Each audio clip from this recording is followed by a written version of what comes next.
Florida Republican Congressman Jimmy Patronis, a member of the Small Business Committee. Congressman, welcome. Hey, Mike, Merry Christmas. Merry Christmas. So do you expect a deal to fund the government through the end of the fiscal year, September 30th, when you're back in session in January? Right now, the House is only scheduled to be in session for 12 legislative days. I hope so. So we have got multiple appropriations bills right now that are being finalized in the Senate that we have already sent over. There's 12 bills to fund the government.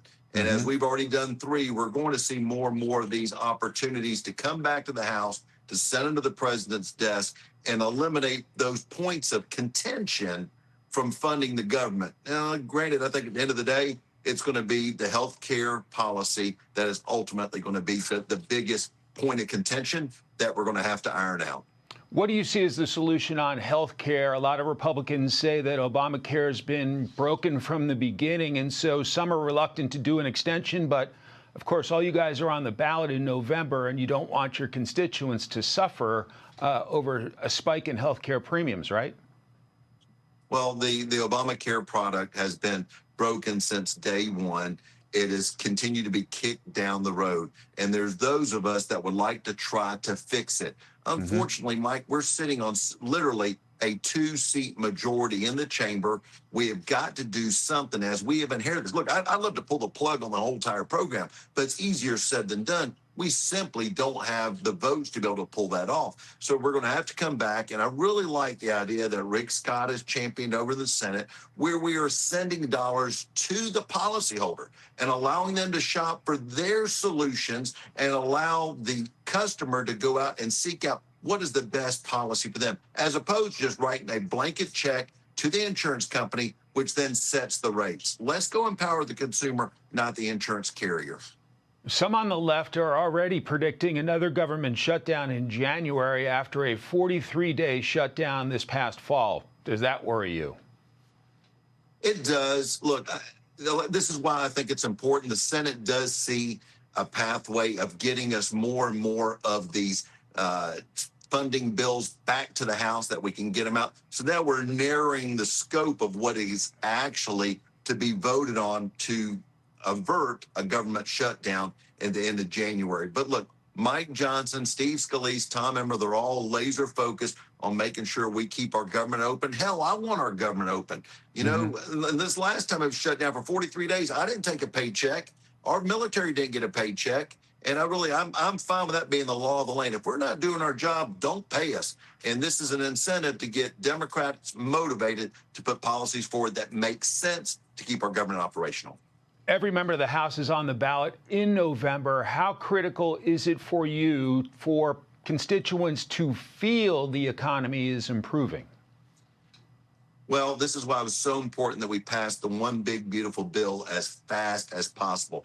These massive changes in tax policy or comfort that allows businesses to know this is going to be the law of the land takes time. It doesn't happen overnight. And this is where we reflect on the Trump tax cuts. And if you look at what January of 2020 was like, it was euphoric. It was the best economy our nation had ever seen. And this is what President Trump is aspiring to do. Get us back to that environment where we're empowering the consumer. They're keeping their money. They're spending their money. And I'm a big believer, when you give people back their money to invest in their small businesses, you know what they do? They spend it. They grow their business. They hire more people. And when they have to hire more people, they have to pay better wages. That is the nice, healthy, organic way to grow the economy. But we had 4 years of detriment done to this country under the Biden administration. That stuff's not going to repair itself overnight. This is why it was so important that we get these tax cuts in effect as soon as possible. You're a Florida lawmaker. I'd like to ask you about what's happening right now in the great state of Florida, down at Mar-a-Lago, where you have President Trump and senior officials from his team meeting with top officials from President Zelensky of Ukraine's team. What are you reacting to? What are you seeing and hearing so far from that meeting? So, look, it's frustrating that Europe is talking out both sides of the mouth. At the same time, Europe is demanding that the United States engage to try to stop the Ukraine war, but they won't stop buying Putin's oil. At the same time, the United States has been asked to engage. I want concessions. Look, if we're going to help Ukraine fight off and to get to a stronger negotiating point with Russia, then you know what I want? I want concessions. I want collateral. I want our dollars being paid back to our United States taxpayers. I don't think Trump necessarily invited Zelensky, but Zelensky knows the only way to have a solution with Putin is to bring somebody like Trump to the table. And Trump is willing to. He's the most successful peace president we've had in the history of this country. And I think he would like to have that accomplishment as part of his history. But he knows that these two men sitting across from each other hate each other with more than anything else that's in their minds right now. So Trump trying to push back on Zelensky, having a call with Putin this morning in order to try to take Putin's temperature is the best thing to end this war. But you know what? The taxpayers of the United States do deserve some peace of mind that our dollars are going to be repaid back to its taxpayers.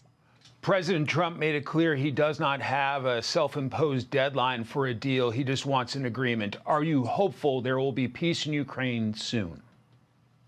I am. And, you know, Europe wants it. Trump has gotten Europe to agree to step up their NATO participation to 4%.